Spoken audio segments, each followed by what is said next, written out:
Today, we have a great pleasure to have our very own research fellow, Ming Kai, to give the talk. And Ming Kai got actually I know Ming Kai quite well. I mean, Ming Kai got a PhD from Cambridge with high distinction, high honor. And later he got a postdoctoral fellowship in the ASIAA in Canada. And later he got another postdoctoral fellowship, series fellow in University of Arizona. Then he joined the ASIAA in 2016. That's 2016, and later, and until now, and Ming Kai got a few nice awards from the different associations, like the Taiwanese Physical Society Award, and also another from the Advanced 杰出人才基金会, and also from the NCTS.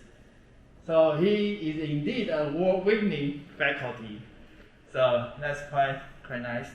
And today, Ming Kai will share his insight on the very important topic of planetary study and about the hopes and challenges in modern planetary formation. So let's welcome Ming Kai. Thank you, Ken. I hope it's okay to use this microphone so I don't have to speak too loudly. Is the volume okay? Yes. Right, so thanks for the invitation, and I'm going to share with you some results that my group has been working on the last couple of years on planet formation, various topics of planet formation, and a lot of the things I'm going to show you is actually the work of postdocs or students or collaborators. So it's really them at the front line now. So let me start with an obvious statement where we are in I would say, a golden age of planet formation, because we've now discovered, actually earlier this year, I think in March, we passed the milestone of 5,000 exoplanets. So we now have over 5,000 planets detected beyond our own solar system, and this is just a snapshot of all of those exoplanets. So here, what is plotted here is the, is it a laser beam?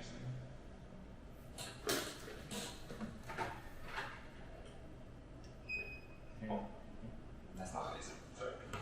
That's okay. That's okay, I can just point on the screen.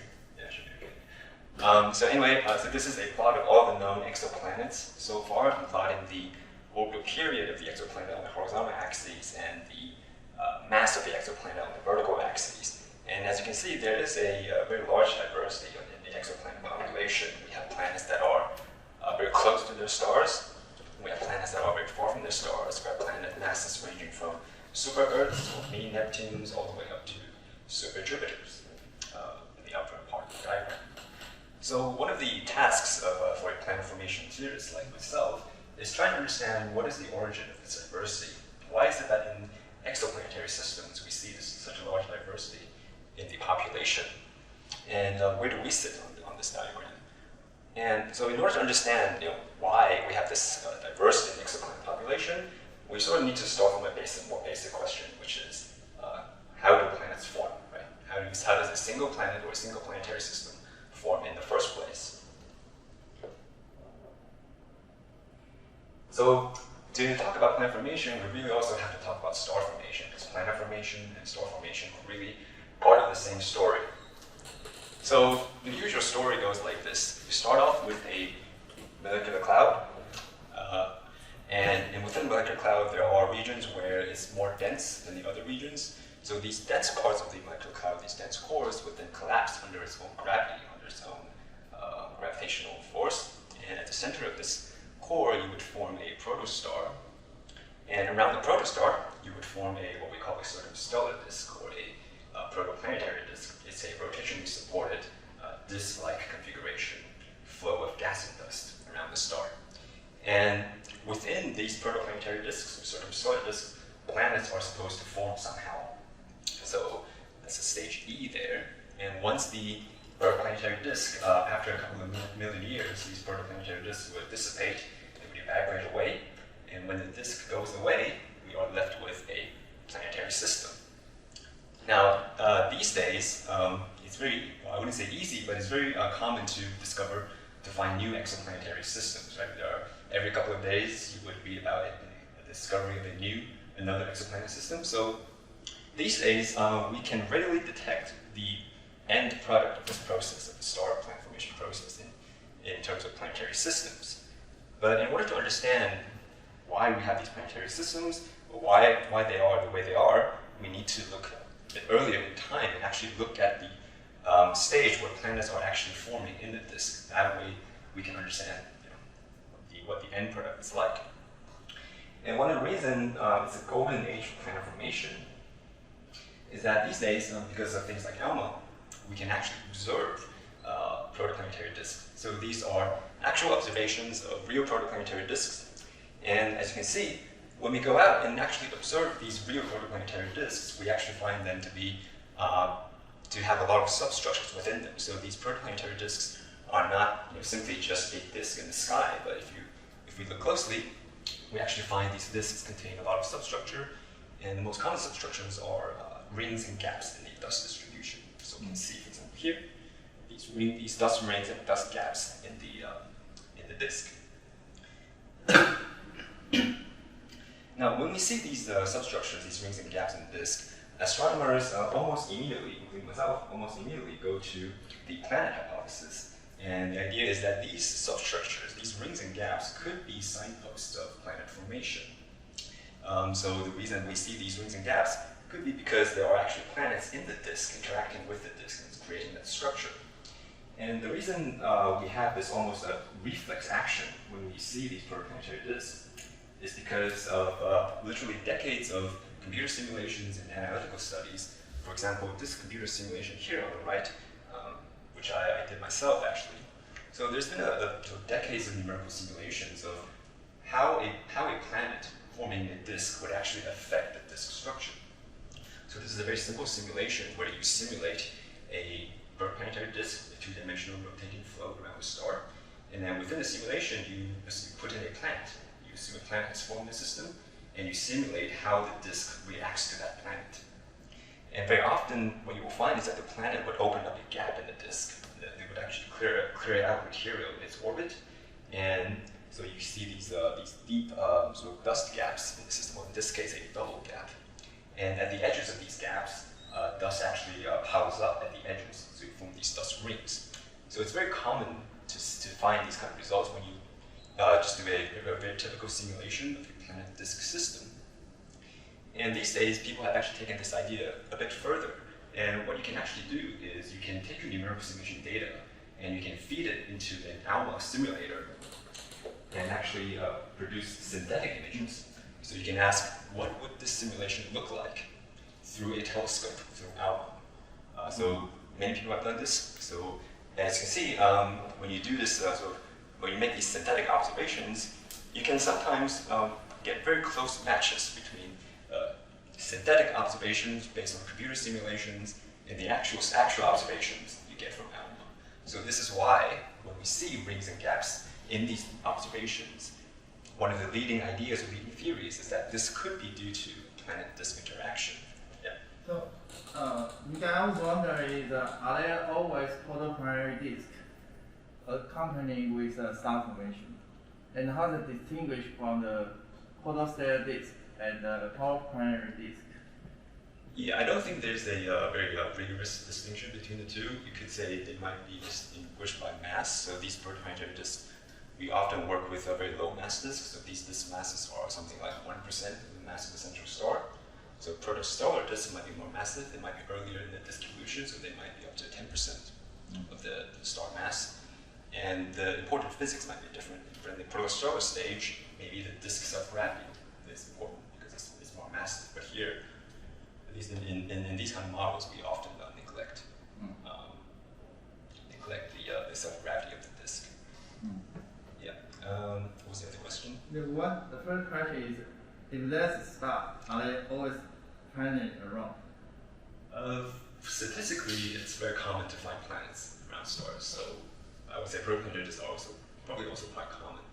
But of course, in actual in the star formation, as you know, you mostly form binaries or hierarchical systems, and how planets form in those systems is not, well, as far as I know, not very well understood. So a lot of the theoretical work I'm going to be presenting, well, actually all the theoretical work I'm going to be presenting is going to be based on planet formation around a single star. Okay. Yeah. I always naively thought that a planet would just create a gap in the disk.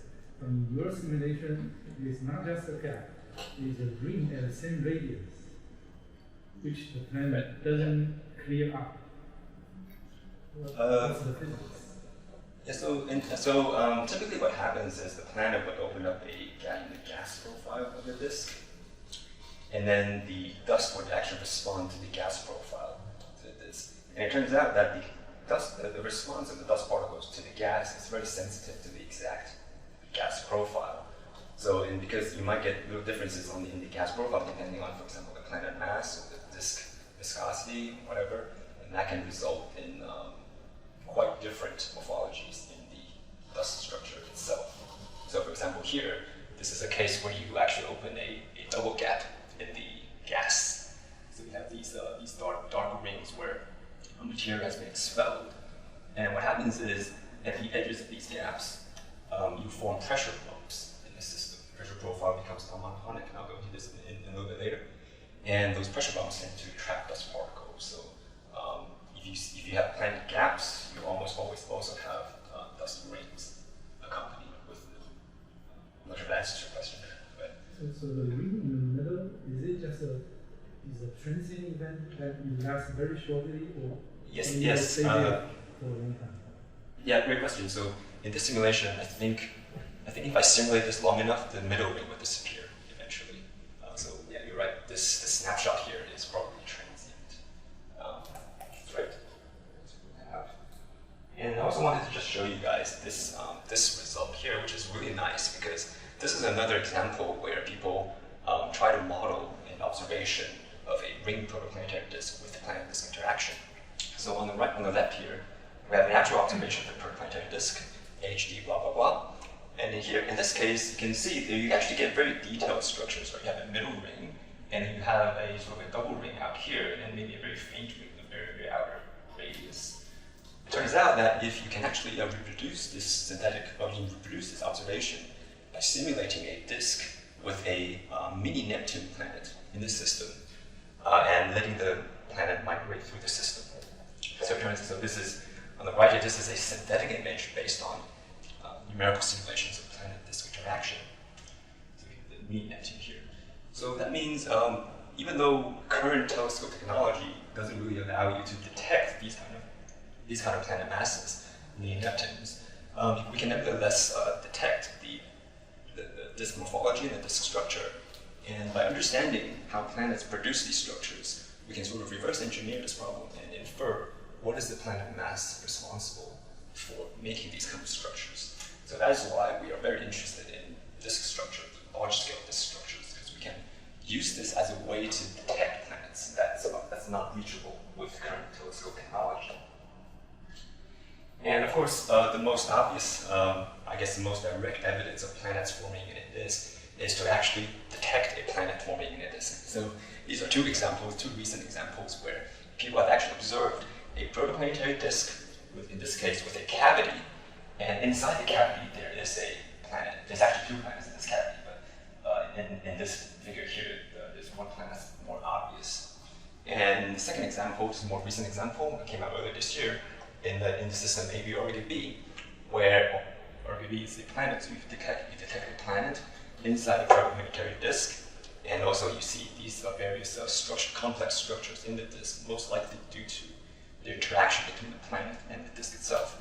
So these two, I would say, are very direct evidences of a planet forming in a disk and interacting with the disk, producing complex morphology, complex structure. Of course, I still haven't really got to the point of this talk, which is planet formation, right?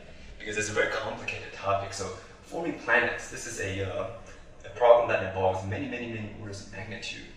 And in the standard scenario, where we're thinking of building up planets from bottom to top, a bottom-up approach to planet formation, the idea is that planets start off with very small micron-sized dust particles, and they these micro-sized dust particles collide and stick to each other and coagulate. And so they might grow up to centimeter or millimeter-sized grains or pebbles. And then through some process, they form planetesimals, which are kilometer-sized or 100-kilometer-sized objects. And then once planetesimals form, planetesimals can then either attract one another, or planetesimals can accrete smaller pebbles. And then eventually you get to planetary-sized objects like thousands of kilometers in radius, like planet Earth. Now, from a theoretical perspective, the most difficult and challenging step in this ladder of growth from dust grains to planets is this intermediate step, where you have to go from millimeter-sized grains to kilometer-sized objects. And the reason this step is particularly challenging is because at millimeter or centimeter-sized grains, these dust particles, when they collide, they don't really stick to each other. They would either bounce or they would fragment, so it can't grow through collision or sticking. But these pebbles aren't massive enough for gravity to take effect. So they're too small for gravity to hold together, but they're too big for surface forces to stick for them to stick to each other. So this is a big problem in the sort of standard scenario of planet formation, and I will get into this a little bit later in the talk. So you can see, as you can see, the role of dust in protoplanetary disk and planet formation has a central role. Even though if you weigh the protoplanetary disk by mass, then the dust grains only occupy about 1% of the total disk mass, but it's the raw material for all planet formation. And also for observations, because if we look at the continuum, depending on the wavelength you're observing, you might be looking at different dust grains and therefore different parts of the disk. On the theoretical side, these dust grains interact with each other, of course, but they also interact with the gas itself. So there are two important effects I want to highlight, and that is the drift of dust grains through the disk radially, and also the vertical settling of dust grains to the disk midplane. So these two are sort of central effects we have to think about when we think about planet formation. Now, radial drift is a very central concept in any planet formation theory. So I wanted to, especially for our students here, I want to spend just a moment here just to recap what we mean by radial drift of dust grains. Now, in a protoplanetary disk, there's a star in the center, of course. That means the disk temperature is going to depend on the distance away from the star. Close to the star, it's hot. Away from the star, it's cold. That means typically you have a gas pressure gradient to it. The inner disk is high pressure, outer disk is low pressure, so the pressure declines outwards. Now, the disk has two components, the gas component and the dust grains. Now, they're going to be rotating around the star, but at slightly different speeds.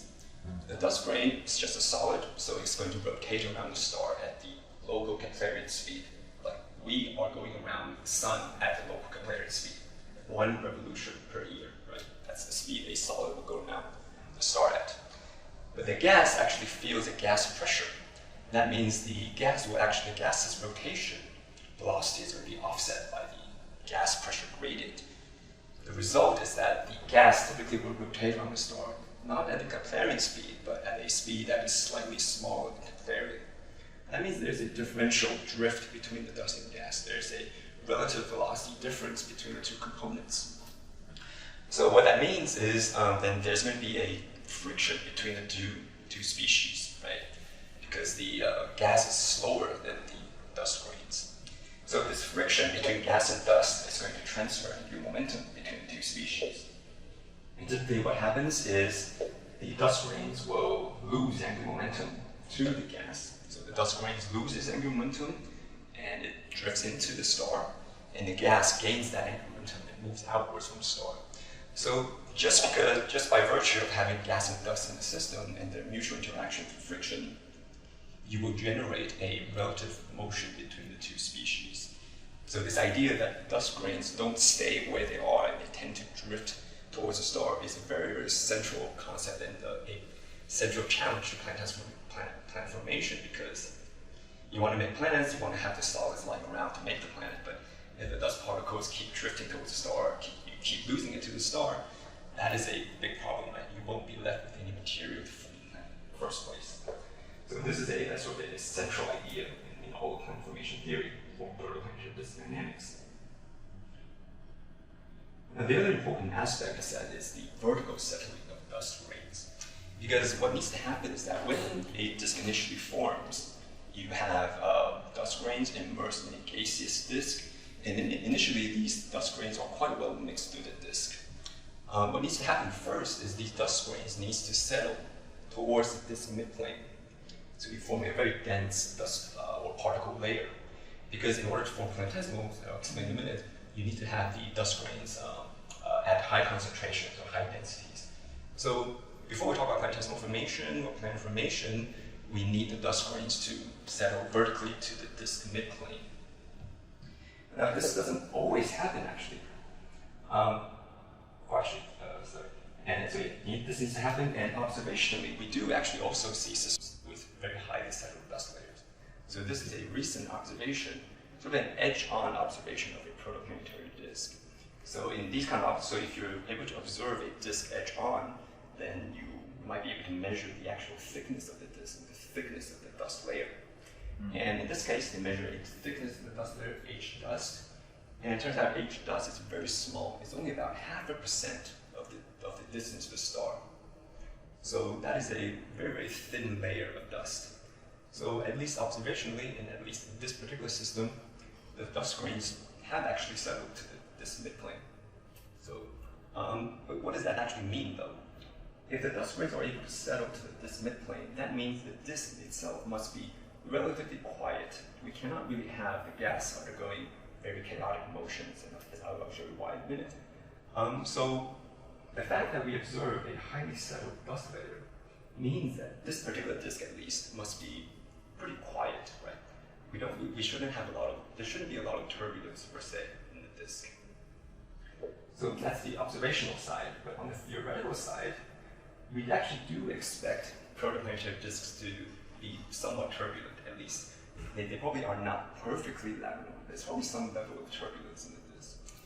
This is work done by Planetesimals, my postdoc, sitting back there. And so this is looking at what happens to dust grains. What happens to this process of settling dust when the disk itself is turbulent? So I have two simulations I want to play here. And the only difference between these two simulations is that they only differ in the amount of dust we put into the system. So on the left-hand side, this is a simulation with a total dust-to-gas ratio of 1%. A very typical value people adopt for these models. And on the right-hand side, I have a sort of a solid enhanced disk with a dust-to-gas ratio is now 5%. Could be due to a variety of reasons, but let's say for some reason we have a disk with a higher metallicity or higher dust content. Now these simulations are looking at the disk from edge on, and what's going to happen is the dust particles is going to try to settle to the midplane as we expect, but at some point the gas is actually going to become unstable and become turbulent.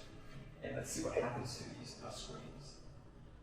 So they want to settle to the midplane, but as soon as this turbulence in the gas kicks in, it stirs the dust particles back up into the atmosphere. So for example, with a 1% metallicity, the dust particles are mixed back up with the gas, so you don't really have any settling. Whereas on the right-hand side, even though the gas is actually turbulent, with an enhanced amount of dust, the dust particles are able to overcome this turbulence and still settle to a thin layer around the disk midplane. There's a slight concentration of dust around R=1, and that's purely because in these particular simulations we put in also a pressure bump in the system by hand just to see what happens. But the point of here is that we cannot always assume particles will settle to the midplane. If the disk is turbulent, we need to overcome that turbulence. And in this particular case, we can overcome that turbulence by simply having more dust in the system. Yep. How do you treat the dust particle in this case? Do you treat like a fluid or with a drag force? How do you do that? Thanks for the question. So numerically here we're modeling the dust as a second fluid. It's a pressureless fluid in the system. But there are other ways to model dust in the system. The more sophisticated way is to actually model solids drifting around in but we're not done that here. This is a fluid-based approach. So under some conditions, particles can indeed settle to the disk midplane. The next question is, once these pebbles or these small solids settle to the midplane, how do you then go from pebble-sized solids to kilometer-sized planetesimals? Again, there's plenty of ideas in the literature, but the leading idea, the leading mechanism, is something called the streaming instability. What is the streaming instability? Well, I don't actually have time to go into the details, but the result is that if you have a rotating flow of gas and dust, as you do in a protoplanetary disk, sort of by definition, it turns out that the mutual interaction between gas and dust can actually lead to instability, by which I mean if you give the system a small kick, then the system will quickly run away and develop high-density perturbations. So this is an example of a numerical simulation of the streaming instability. It's initially just a mixture of gas and dust, give the system a little kick, and after 10 orbits, we form these relatively dense dust clumps. And the idea is that the instability produces these high-density dust clumps, and if we were to include, let's say, self-gravity in the disk, then these dust clumps would actually collapse gravitationally on its own and collapse into planetesimals. So this kind of instability only occurs when there is dust. Yes, when there's dust and gas, and they have to interact. They have to have a mutual interaction. Yeah. They have to affect each other. Now, simulations of the streaming instability has actually come a long way. This is one of I would say, state-of-the-art numerical simulation of the streaming instability, published a couple of years ago. But indeed, when people include self-gravity, they include the physics, they are able to form these dense clumps, which are actually planetesimals.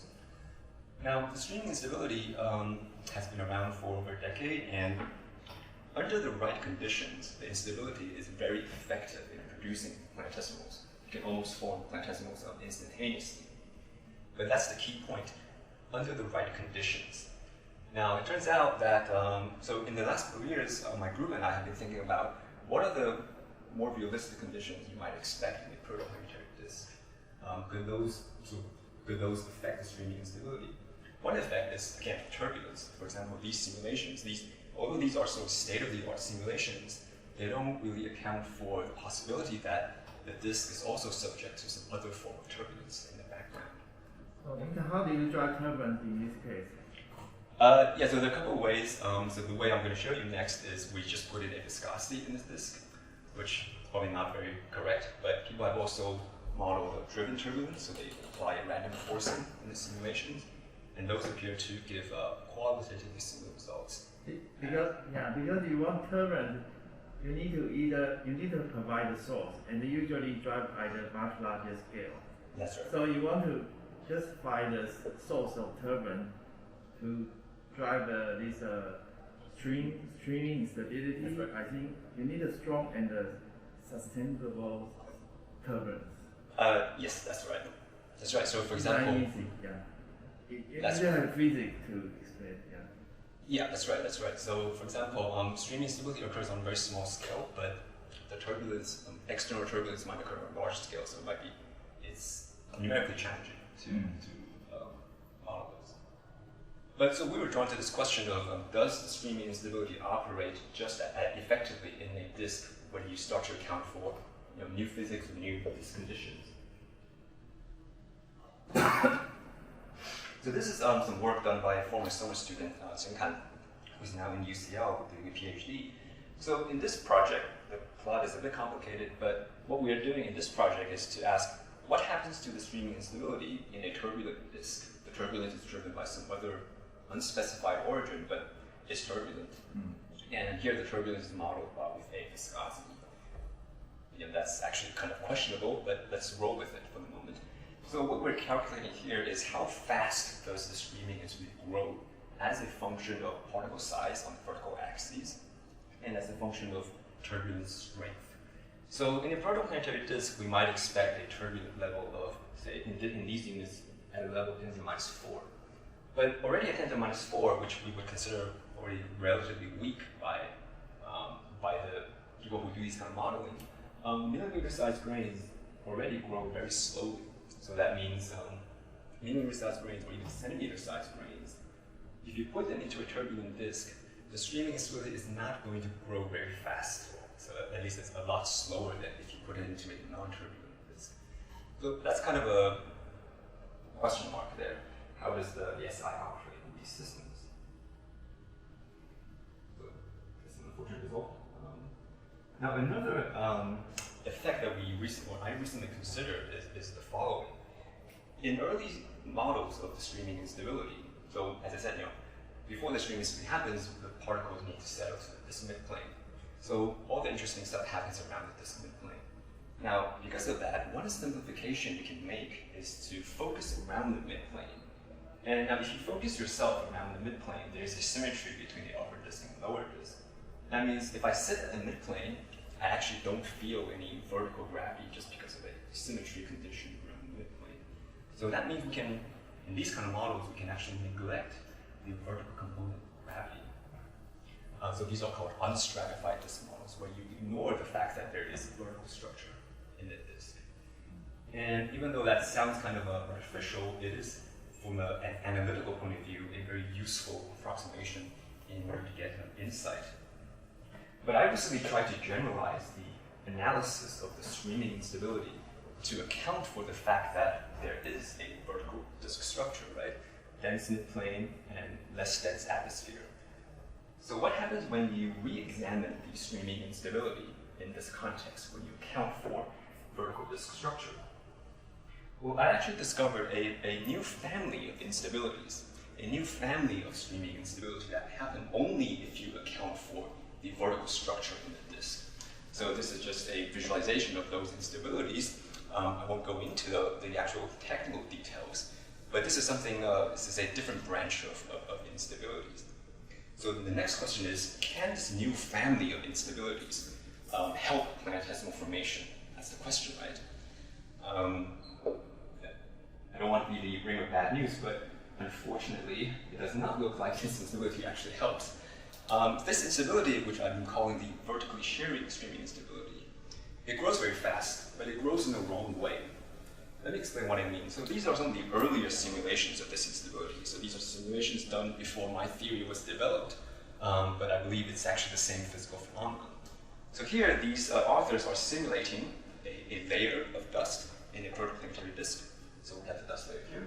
And as you see, the dust layer becomes unstable, develops these undulations.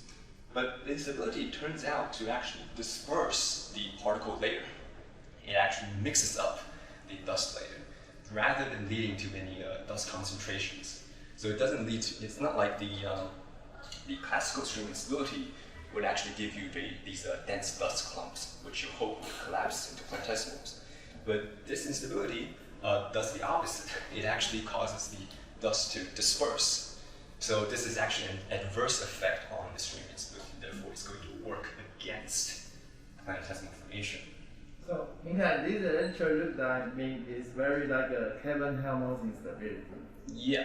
So, but now if you have a dusty layer of fluid, and then you get a shear, and I will think the layer will be destabilized by the gradient of the density of the fluid. So yes. it depends on the velocity of the flow and also the density gradient, and maybe also temperature of this. Yeah. So it could depend on all those things. So I would say, because these are early simulations, I don't think it's conclusive at this point, actually. Maybe if we go to higher resolution or longer simulation times, this result might be. But I don't think they include the self-gravity. No self-gravity. So there's no self-gravity here. Yeah. So at least at this stage, it doesn't look like this instability that I discovered is actually going to help planetesimal formation. It might actually do the opposite. But more needs to be done, because these, as I said, these simulations were done over a decade ago. So a lot of room for a lot of topics, a lot of thesis topics, I would say, still possible. I have a question from Sondev, from the online audience. Sondev, go ahead. I just wanted to ask, when you do the simulation, are you considering the dust size as same, or do you consider the effect of heterogeneous dust size? So yeah, so we only consider a single species of dust, and we also fix the Stokes number. So yeah, in effect, we fix the particle size. One particle size per simulation. So the dust size is fixed, right? That's right. That's right. Okay, so I described two negative effects on the streaming instability, so I haven't really brought us anywhere closer to planetesimal formation. So let's step back a bit and ask, what have we missed? Is there something about protoplanetary disks that we haven't thought about yet?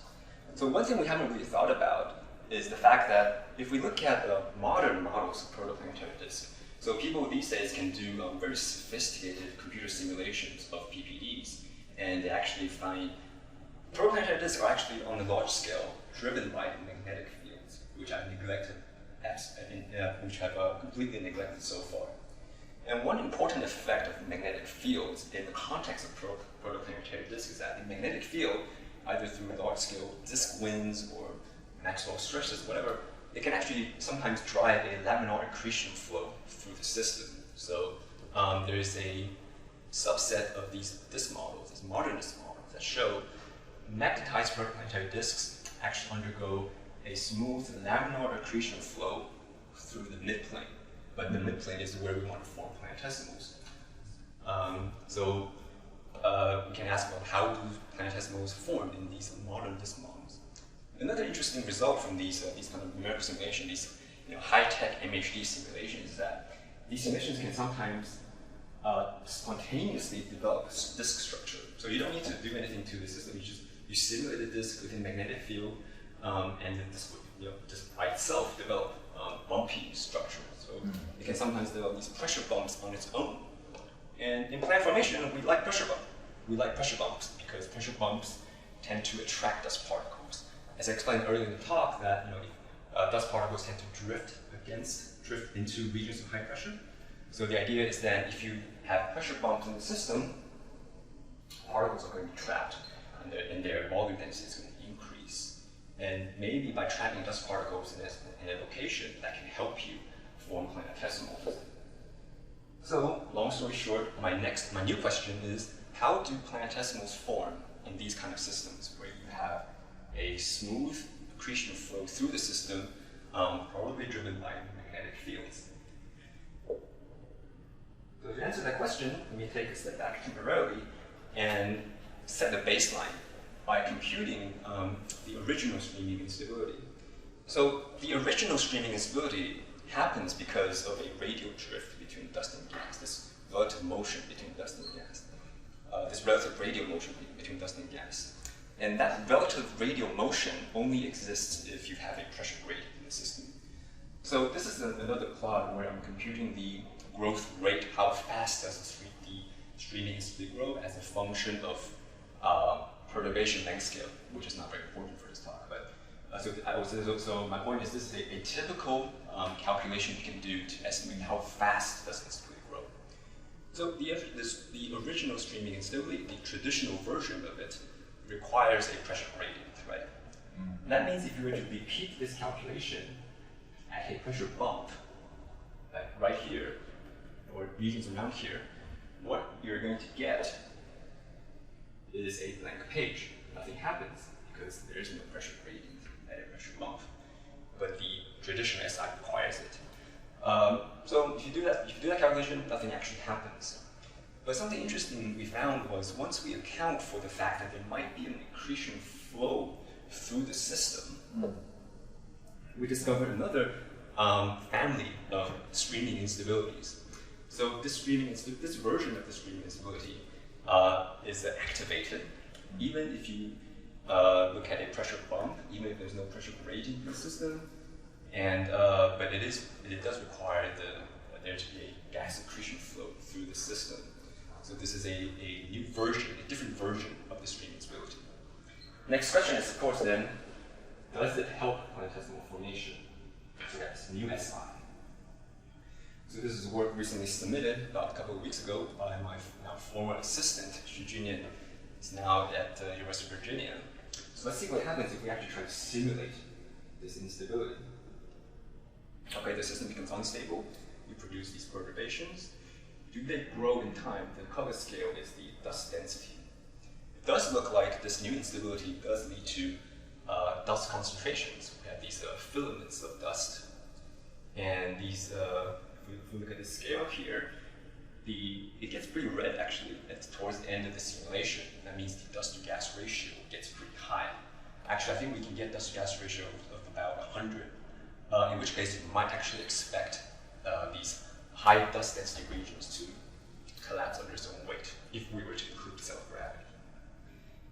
So that's promising.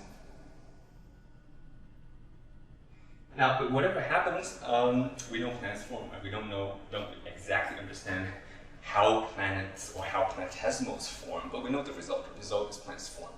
Okay, so I want to now move on to a slightly different question is, whatever happens, I know planets form, that's a given fact, right? I now want to ask what happens after planet formation. Now, this is a gallery of simulations carried out by my former postdoc, Sarhan Aldi, who was here for about 2 years. So this is just a random selection of numerical simulation that he did of one planet interacting with a disk, very similar to the first or the second slide I showed. And depending on the planet and disk parameters, you can get a variety of morphology. And the idea now is the idea then is to use the fact that planets induce this morphology to understand or to infer the planet mass. Let me explain what I mean exactly with this example here. So here I have an observation of an actual protoplanetary disk, AS209 here, two nicely well-defined dust rings. And through a series of numerical simulations, so you can tune your simulation parameters. For example, I have two examples, two planet-disk interaction simulations. And by tuning your parameters, your disk or planet parameters, you can, and then feeding your simulation results into ALMA simulator, you can eventually, with a lot of hard work, match your observation with your numerical simulations. And through this matching, you can then determine, or you can at least have some constraint on what is the planet masses, for example, I need to put into my simulation in order to get this matching. Once you get a matching here, then you can say, this observation here probably contains a planet or two planets of mass, whatever.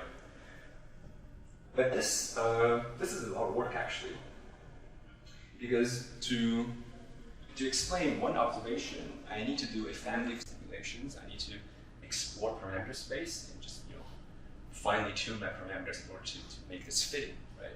So this can be done for one system if you have a lot of time, but we're sort of in the era of big data, right? And these ALMA large surveys give you, say, 10 or 20 observations at the same time. So it becomes quite difficult to explain each observation this way, right? For each observation, you do, say, 100 simulations and try to match it, right? So this is where my former postdoc, Sarhan, came up with the idea of applying machine learning to the system, to these kind of problems. So he began a series of works, starting here at ASIAA, which I'm very proud of actually. So the idea is to use machine learning.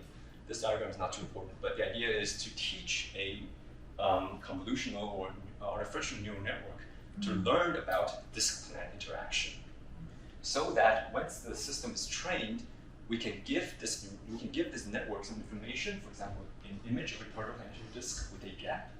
We can supplement some metadata. For example, if you know something about the disk temperature, let's say, we feed this information into this neural network, and it can tell us what planet mass in this image is responsible for making a gap or a structure that looks like this. And we have some promising results actually. These 3 papers published along this line. So again, coming back to the poster child for protoplanetary disk, this is an ALMA image of the disk around HL tau, and the system has been modeled through these hydrodynamic simulations, for example, by Robin Long, etc. And they find that these rings and gaps can be produced by 3 planets, 3 subjective mass planets. But in order to get to this conclusion, they've had to run a lot of computer simulation, a lot of hydrodynamic simulations could be expensive, but takes time and money.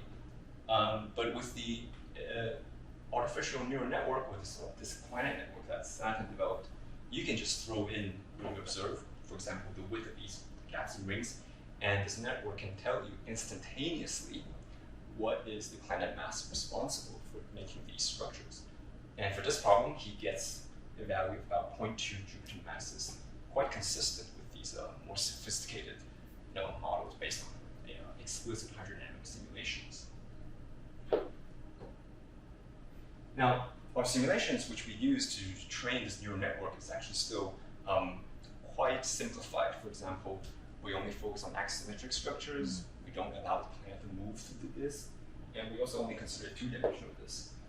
So I'm now going to just fire through some results, some studies that address these issues. First off is the idea that of non-axis symmetry. Now, when we go out and observe protoplanetary disks, most of the time we see axisymmetric, complete rings and gaps.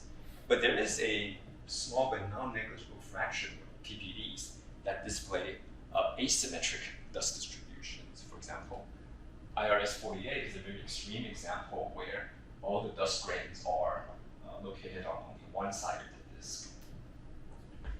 So the question is then, can planets also create these kind of asymmetric structures? The answer is maybe.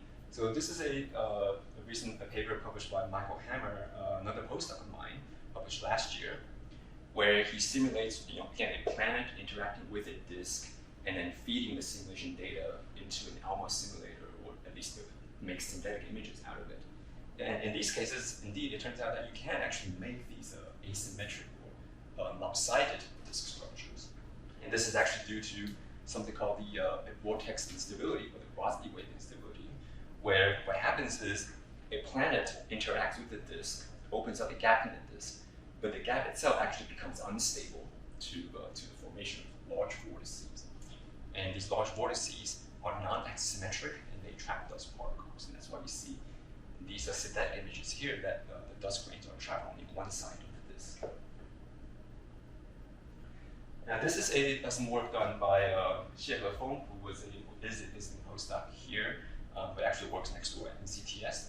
So in this problem, we're thinking of the question, what happens to, because in all the simulations so far I've shown you, we have fixed the planet on an orbit. Actually, the planet just goes around the star at the local clearance speed.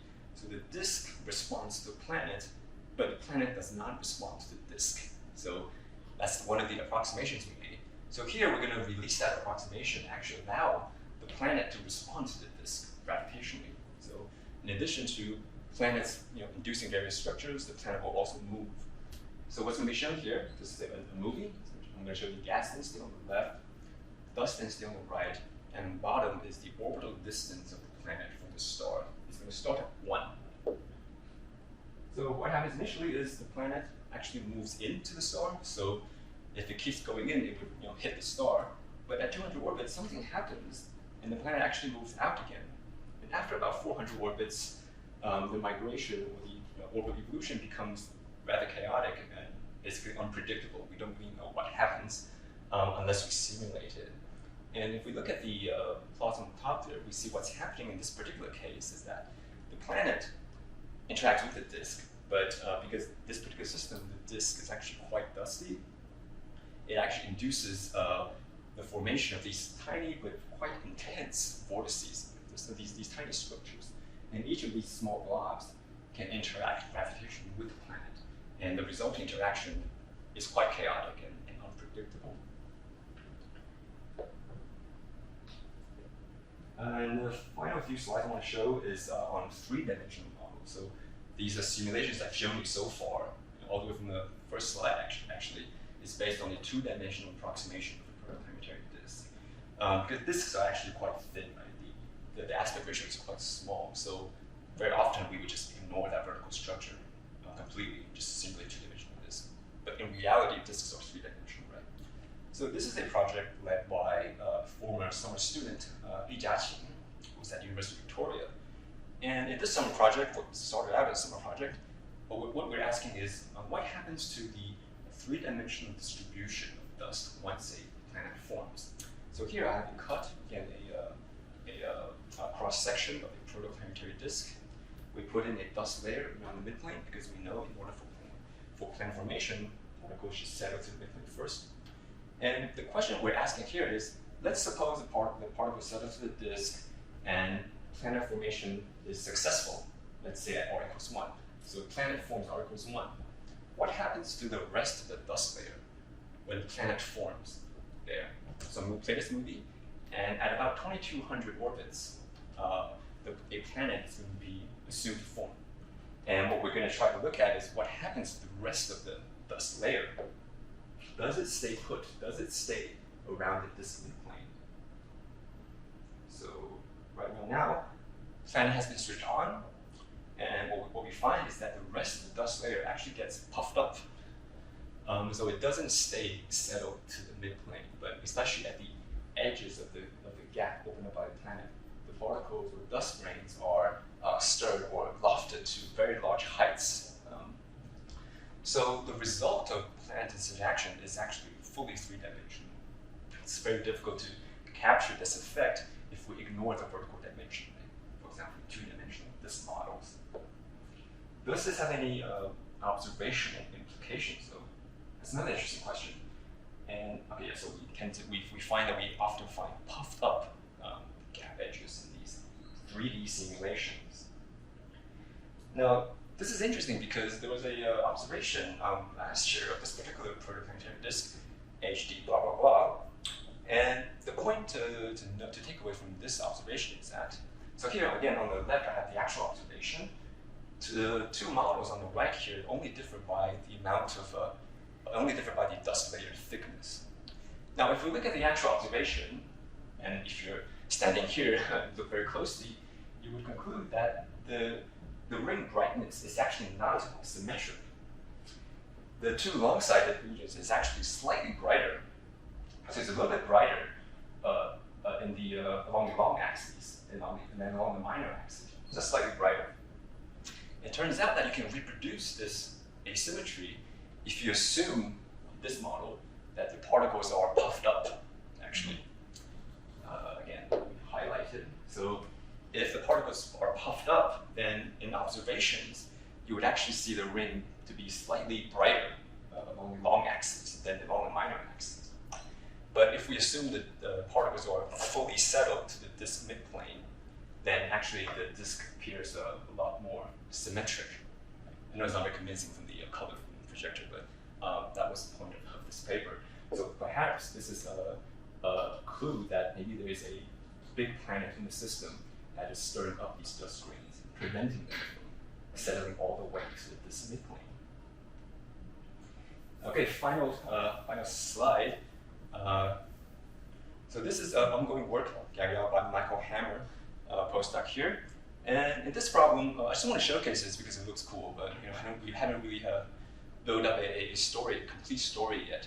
But the idea here is that I showed a couple of slides earlier that if you there are situations where if you put a planet in a disk, the planet is going to induce, it's going to open up a gap, but it might also induce the formation of large-scale vortices, large-scale vortex structures. So we're sort of revisiting this problem, but now putting a planet into its three-dimensional disk, and also allowing the disk to become unstable due to other instabilities. So the disk itself is actually unstable because of other physical reasons, but the planet is also trying to make the disk unstable by making these large-scale vortices. So let's see what happens. The green line is where the planet orbit is, and what's shown here is the dust surface density. It's not coming out as well as I hope, but you can see the formation of these small vortices in the dust distribution. As due to the disk instability itself, the planet is also trying to destabilize the disk at the same time. And at the end, what we find is that when you have these two things happening simultaneously, the end result is the formation of a rather compact dusty vortex. Whereas if the disk itself is stable and you only have the planet effect, we tend to find the formation of more elongated vortices. Anyway, this is ongoing work, so I just wanted to showcase this because I think it looks kind of cool. That brings me to basically the end of this talk. Only three takeaway points. One is we are in a golden age of planetary sciences because not only we are detecting new planets and new planetary systems pretty much daily, we're now also able to look at the actual planet formation process itself by observing protoplanetary disks and by studying structures within these protoplanetary disks. When it comes to planet formation, to make a planet, you need to first of all make planetesimals, which are the building blocks of planets. The leading theory, the leading idea for planetesimal formation is something called the streaming instability. It's an instability that results from the mutual interaction between gas and dust. But if we put the streaming instability into more modern disk models to account for new physical effects, sometimes we find these new physical effects oppose the streaming instability, they stabilize it, they discourage it. But at the same time, we might also find new versions of the streaming instability that might actually help planetesimal formation. Regardless of what happens, planets form. Even after planets form, there's still a lot of story to tell because planets continue to interact with the disk. And through this planet-disk interaction, you find a variety of disk morphologies. And by understanding the connection between planet properties and the disk morphology it makes, this might provide a way to actually detect planets. Right? So you observe disk structures and you work out what is the planet mass responsible for that disk structure. So this is a way of indirectly detecting planets. So that is the end of my talk. Before I take questions, I'll just quickly highlight that next week I'm organizing a workshop next door at the NCS building. It's a hybrid meeting. Registration is closed, but the talks are going to be open access. So if you're around, please just just go there during the talk, and everyone is welcome there.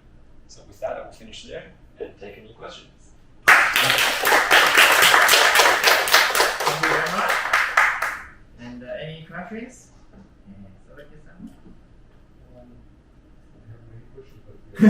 This one.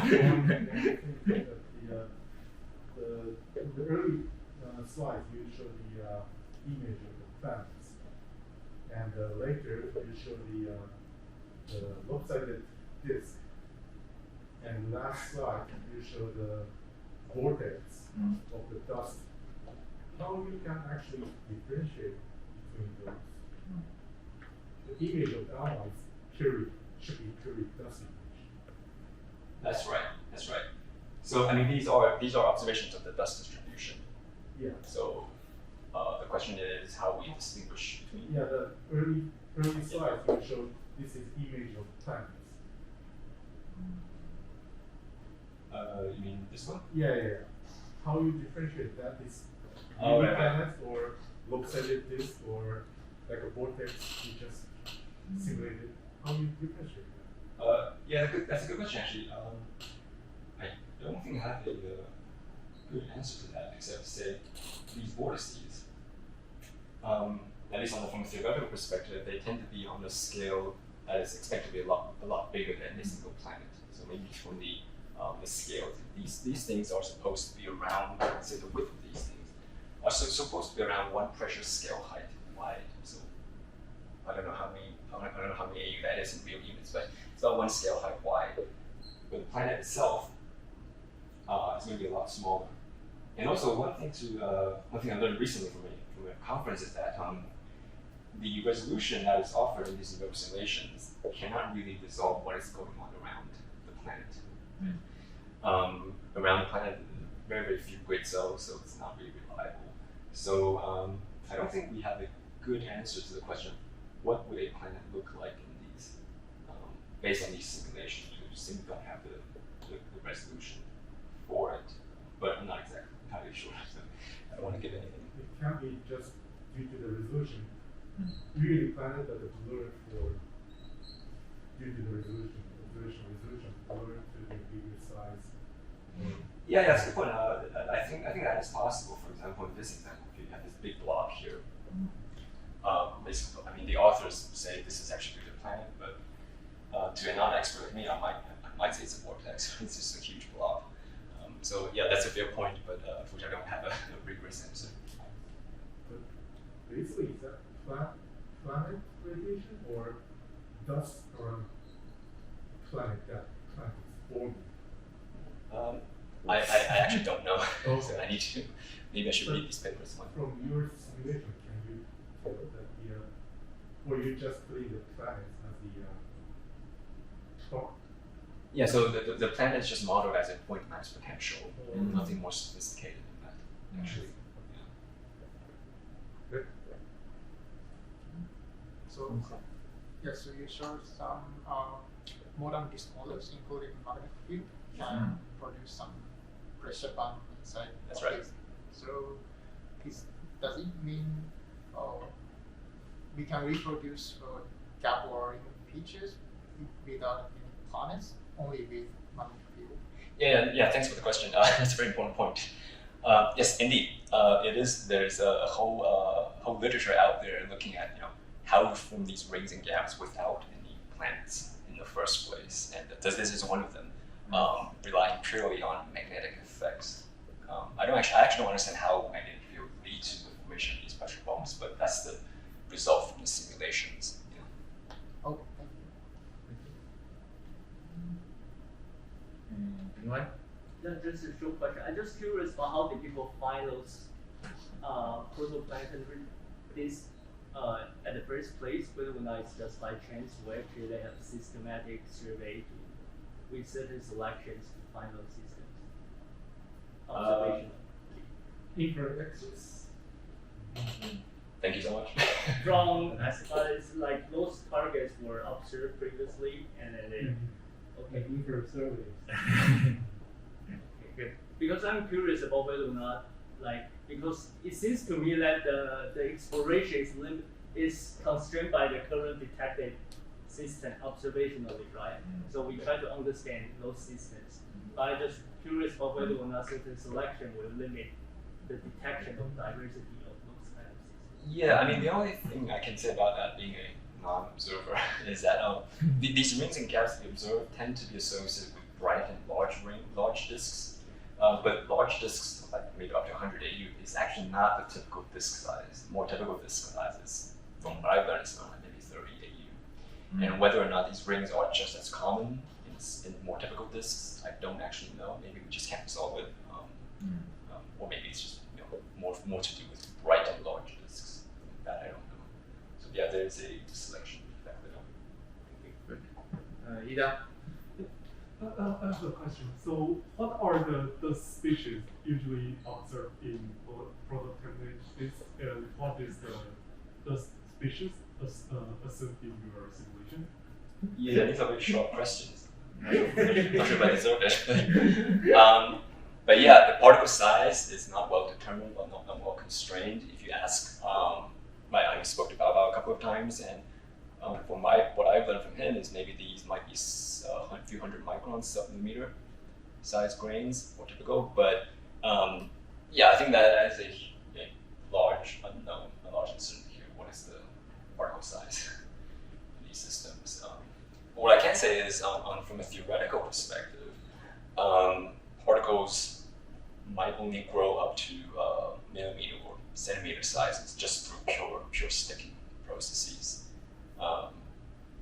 Which may or may not be related to your question. Yeah, actually, I'm interested in both species and size distribution. That's right. Yes, it's important. It's important actually.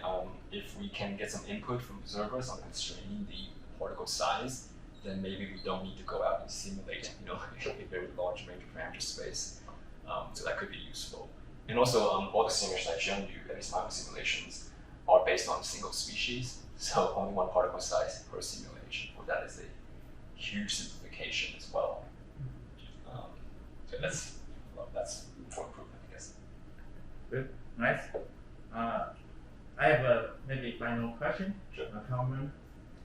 So, because I saw this, if there's a planetary and orbiting around this gas cloud, I was thinking this the planet will transfer this energy velocity and lose its angular momentum. So eventually, planetary will spiral into the central stars. But during the spiral, it will disturb the gas and drive the wave. And but my question is, but I think when during this spiral motion, it grows, it accumulates gas, and it also disturb and create a ring maybe. But there's some kind of certain point, the orbit will become very unstable.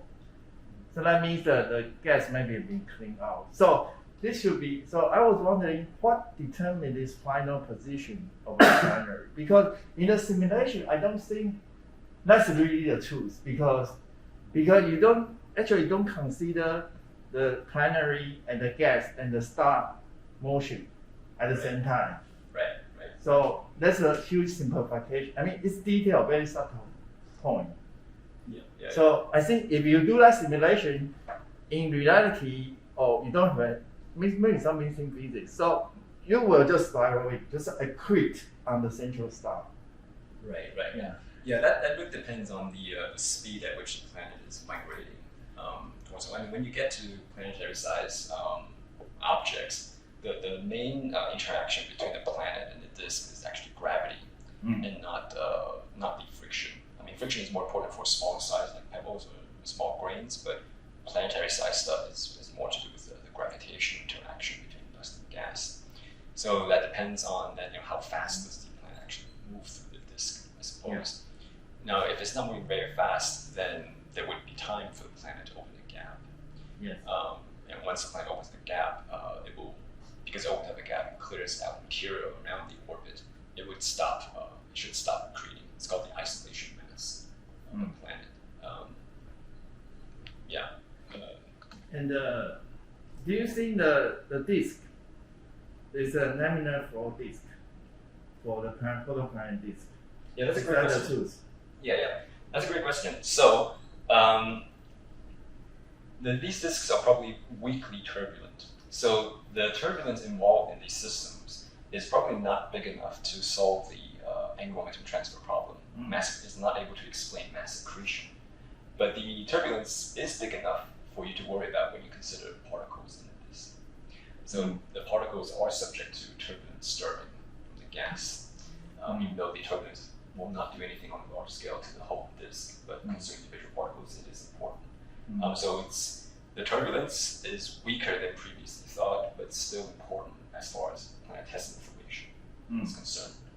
So the angular momentum loss mechanism here is through the magnetic field. That's the leading theory, the leading idea. Through magnetic waves. I see. Okay, thank you. And let me check the online audience. Anyone online, speak up. Someday, raise hand. Yeah, I just have one question. I remember you applied a single particle model in Pluto, right? That's correct. So, from that set of results, because I assume now you are using Fargo, right? So how much is the physics? How much is the physics change? Because essentially the particle is still model than single species, right? But so right. Is there any significant change in your physical result? Or? I haven't done a detailed comparison between the two approaches. So some that is referring to is I have a simpler version of how I simulate particles in gas in the disk, which I haven't used here. But the Pluto results are probably more apt to go for very, very small grains, so much smaller Stokes numbers than what's considered here. So the main, actually, I forgot what the question was. So I haven't done a detailed comparison between the two approaches, actually. So the main change when we move to Pluto was that when we move from Pluto to Fargo is to simulate the dust explicitly as a second fluid. But yeah, maybe we can discuss this technical offline. Yeah, I'm so basically my approach. So basically, my main question was from your single fluid application to your multi-fluid application. Is there any significant difference in the result, or are they pretty much same? I'm just curious because it's still in laminar in per se. I would say qualitatively similar, but I have not done a quantitative comparison. I see. Okay. Thank you so much. Thanks everyone. So let's thank Mingkai again.